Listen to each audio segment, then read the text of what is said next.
YouTube Ozzico and the Goat House is back. We got bold predictions for Week 16 of the NFL season. You guys send in bold predictions every single Thursday on our Twitter. Check it out. It's on your screen, link down below. A lot going on that Twitter. Go ahead and follow it. Much appreciate. Also much appreciate if you can like, subscribe, turn notifications on. Full NFL coverage here. Recent videos pinned in the comments. A lot of good ones up there. Check them out. First one, Jackson Rosenthal. The Bears get blown out by the Seahawks, and that results in Nagy finally being fired. I think we were talking about Nagy getting fired every week on this video, and I kind of said, all right, we're going to be done with it for a little bit here, but we're going to talk about some firings here. The next one's another similar bold prediction, and that's because we talked about this as well not too long ago. New rule in place once Week 16 passes, that Tuesday. So this upcoming Tuesday, because we are in Week 16, teams are allowed to start interviewing. Now this is what's new: interviewing new head coaches as long as their current head coach is fired or he's been informed that this is it. He's done for. So that makes it interesting. That definitely makes this whole thing interesting. So reading this first, I'm like, this is pretty damn hot. This is piping hot because. Wouldn't they just finish the season at this point? They're clear they're not firing him in season, but maybe they're waiting to this point, and we know they got to be firing him anyways, right? I don't think they get blown out by the Seahawks, though. I don't think they get blown out. I think that they could. They definitely could. But I think, I still like the Bears' defense. I still think it could be a somewhat close game here. Basically, where the focus here, does Nagy get fired? Like I said, part of me says absolutely not. They're just going to finish the season at this point. Part of me says because that new rule, this is really like the last week it's going to feel like. I think somebody's going to be fired or informed that they'll be fired. Maybe it's more of that. I'm going to say hot because I also don't think they get blown out. I'm going to say hot. Almost went warm. I'd say maybe he's informed this week. I bet you it's that. I bet you Nagy might be informed. Will we know, though? Will we find out that he's been informed? We got a false report, right before Thanksgiving that he was getting fired after that Thanksgiving game. That wasn't true. So are we going to be man, imagine if we get informed that Nagy was informed that he's getting fired.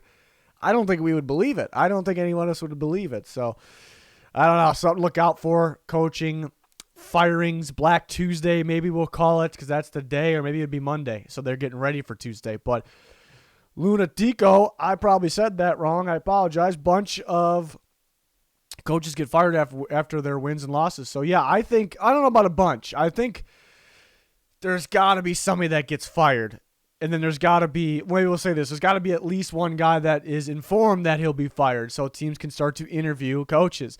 List Matt Rule, David Culley, Matt Nagy, Joe Judge. He says bunch of coaches. Again, I think at least one coach at least gets informed that he'll be fired. But a bunch, and then some of these guys he has listed. I'm going to say piping, but going over one by one. Matt Rule getting fired after this week. We'll use all these. These are all separate here. We'll have some fun with this. Matt Rule getting fired after this week. I'm gonna say piping. I think Matt Rule hangs on to his job. I don't think a loss to the Bucs will lose him his job either. I think he'll be the head coach of the Carolina Panthers next year. I really do. David Culley, I think that's extra piping. They just hired him this past offseason, so his first year coaching. David Culley of the Texans, that is. And they knew the front office knew what they were in store for. They didn't build it, but they knew, they knew the situation. They moved on from some pieces. Surprisingly, most recent one, Zach Cunningham, that they knew what they were in store for. So they're not putting this on Culley. So I don't see any way Culley. Sometimes there's surprises though. What if he was kind of the bridge coach? I just thought of that now as I'm talking. As I'm rambling on here, I don't think so. I still think it's piping, but what if he was the bridge coach and they were kind of waiting to see if a guy they really wanted to come coach them now after this year? Maybe they didn't last year, or they were unsure and they thought they would be fired this year or be available this year to coach their team. And Maybe. I doubt it. I'm still going piping, but that's something interesting to think about. Are there teams that go with bridge coaches? I'm sure it's happened, and we haven't really talked about it, or it will happen. Matt Nagy, we kind of just talked about. Again, I don't really think he's. Maybe I'm changing my mind on that. I was gonna go hot on that one. I don't think he's fired. He could be though. He definitely could be. They would have to get blown out. I think it's very realistic to think that Matt Nagy will be informed that this is it for him. I think that is, I'm actually going to say that's pretty realistic. So we're all over the place right now. Joe Judge, I think I want to say piping because there was a report a couple weeks ago, maybe last week, saying that the Giants will bring him back. He'll be back. And now I guess by going piping, I'm trusting that report. Maybe I'm trusting a little too much. And they've been really beat up. I'm going to say piping. I don't think he gets fired. Really, it's just Matt Nagy now that I'm thinking about it is the one to watch out for. So interesting to think about since that new rule's in place. Again, teams can start interviewing virtually new head coaching candidates on Tuesday after Week 16. Week 16 is this week. First game's tonight. As long as their coach is fired or he is informed that he will be fired. So that's the new rule. So Louis Salmons, Locke throws 3 touchdowns. Broncos fans start asking if he's the guy. I like this one. I don't think he throws 3 touchdowns. I won't go piping. I'll go hot. It's pretty close to piping. It's Drew Lock, but I'll go hot. It's hot though. I don't think it's gonna happen. But I like this one because the Broncos fans start asking if he's the guy. Because all offseason there was kind of this. I want to say maybe Broncos fans probably can help me out a little more in the comments here. But I want to say it was about 50-50 on the fan base being split. Half was like, okay, I think I've seen enough of Locke. Teddy has had some good moments in the past. I think Teddy should be the guy. And then the other half was like, Drew Lock still needs an opportunity. We saw good flashes. Teddy Bridgewater wasn't too hot last year with the Panthers. I think Drew Lock's the guy. I actually want to say maybe it was more towards 60-40 in favor of Drew Lock, maybe. Could be wrong. That's why we need the fans to help us out here because they're part of it. But yeah, so and then maybe the group that really believes in Drew Lock, and I've seen some even calling for Drew Lock at certain points through the season. Maybe Teddy was a little underwhelming. He's been all right for them, but maybe where he didn't have that big play, didn't execute, kind of getting beat up. So I've seen some fans, it's probably part of that group, probably a small group from that big group that liked Drew Lock over Bridgewater in the offseason and training camp. So what if Drew Lock comes in and plays well, like Lewis says here? I think people will either be jumping back in or those fans that were already on the Drew Lock truth or group, they're going to be hyping it up a little more. They're probably going to overreact a little bit. I can see that. I think hot, kind of a two-parter. I think hot for Lock throwing 3 touchdowns. But if that happens, if he has that type of game, maybe it's a 2 touchdowns and a win. I think it's very realistic that they'll probably be asking, is this the guy? And then people will be saying, this is the guy. He's been better than Bridgewater this whole time, even though I would disagree with it. It's going to happen if he does, if he gets the job done this week. And we'll see if if he didn't fumble last week. I don't love the read option play call, by the way, but if he didn't fumble, Drew Lock probably beats the Bengals there. So interesting to think about. Definitely could beat the Raiders too. Ocho, Broncos running game dominates the Raiders, making it so Drew Lock can't throw the game away. I think it's a little more realistic what goes on in the game for the Broncos here. I think this is pretty possible. I think it's realistic. I picked the Raiders to win. It was a toss-up for me. I mentioned I would have picked the Broncos if Teddy Bridgewater was starting because the Raiders just aren't good right now at all. And I think this is realistic. Even though I picked the Raiders, I think it's a toss-up game.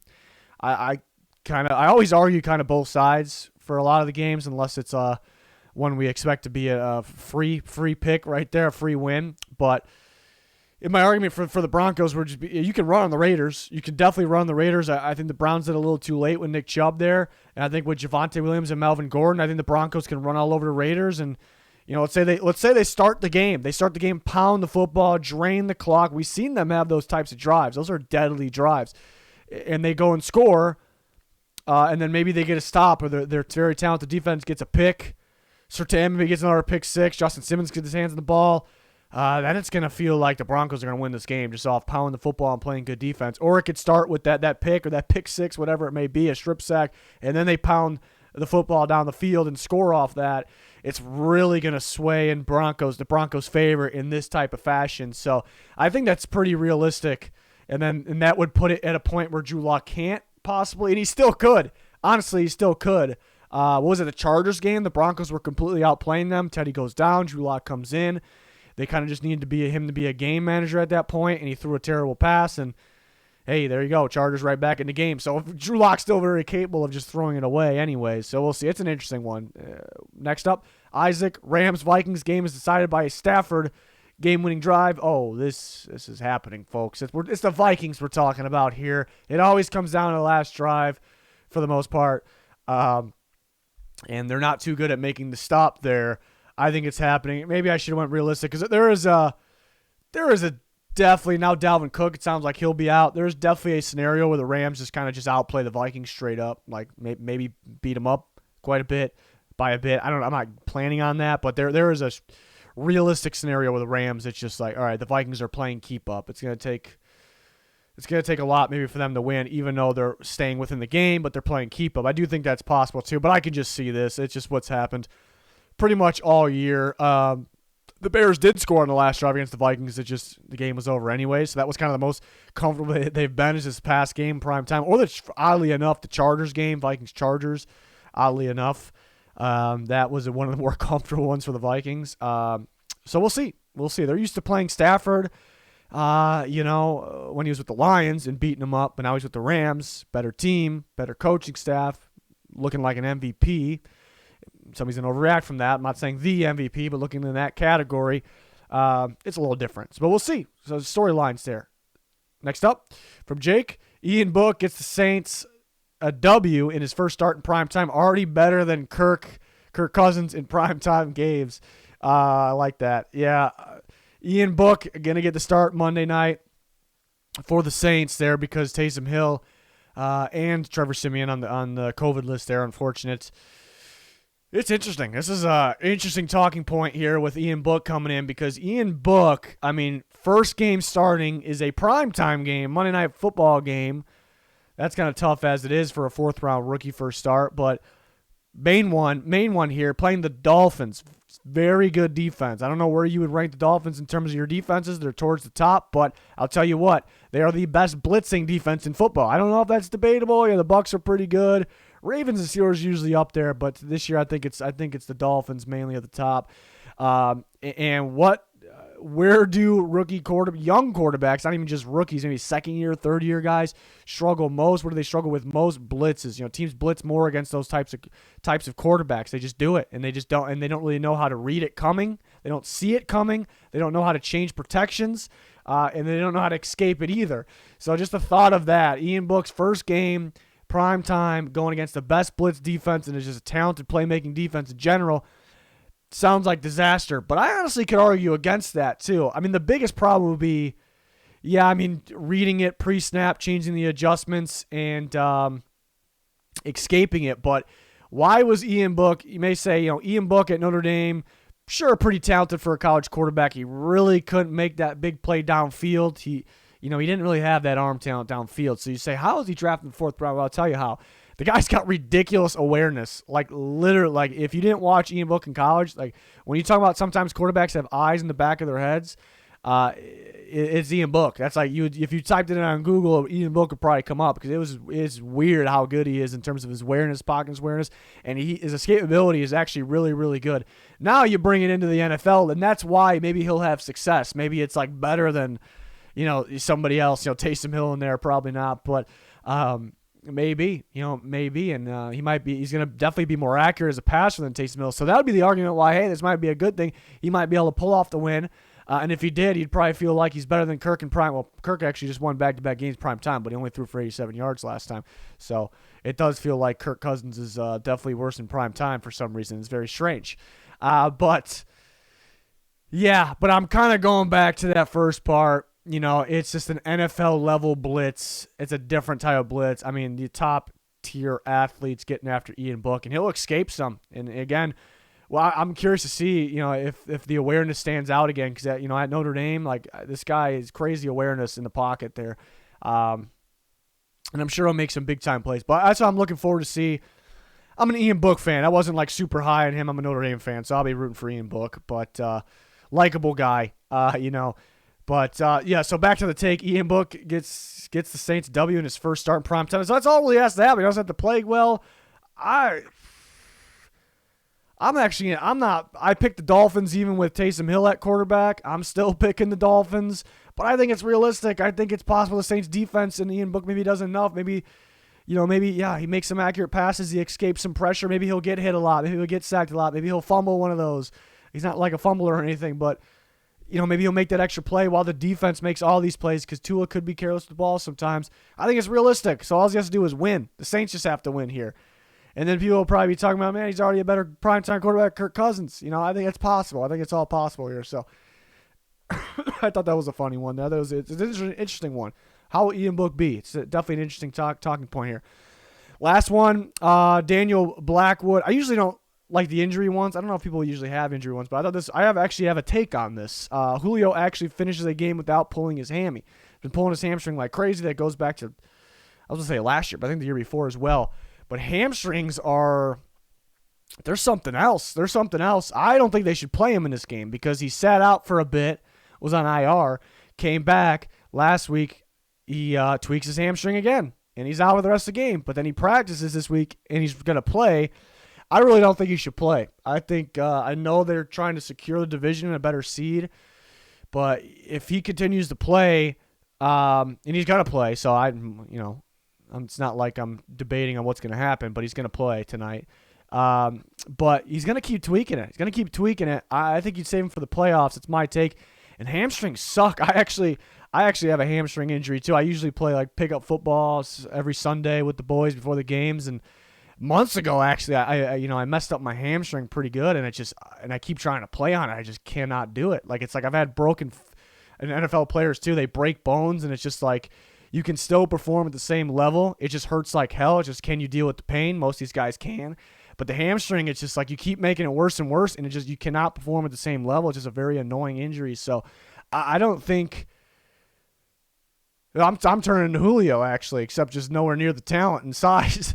But I don't think Julio should play. I think they should save him for the playoffs. But if he's able to practice, maybe I'm wrong. Maybe he's good. Maybe he was like, I felt kind of a weird tweak. It's not that bad. I just need to rest. Now I feel good. I've had that, so it's possible. So I thought, but he actually finishes the game without pulling. I don't want to predict the guy to get injured. So maybe I shouldn't have put this one on here. But I kind of had a point there. I had in my opinion, I thought I had a take on that because I think they should sit him. So I thought that was interesting. I think it's going to be tough. I won't really predict here because I would hate to do that, but I think it's going to be tough for him to play a whole game and not tweak his hamstring. I think it's one of the more annoying injuries, and we see that across the NFL. I think McCaffrey, it kept popping back up for him. It's just so annoying, It's unfortunate. So I thought that was interesting. That's going to do it for the bold predictions this week. Let me know your guys' thoughts. Some interesting talking points, the topic points, I guess, with Ian Book. Can't wait to watch Ian Book. Titans missing a lot of guys tonight. Talk about that.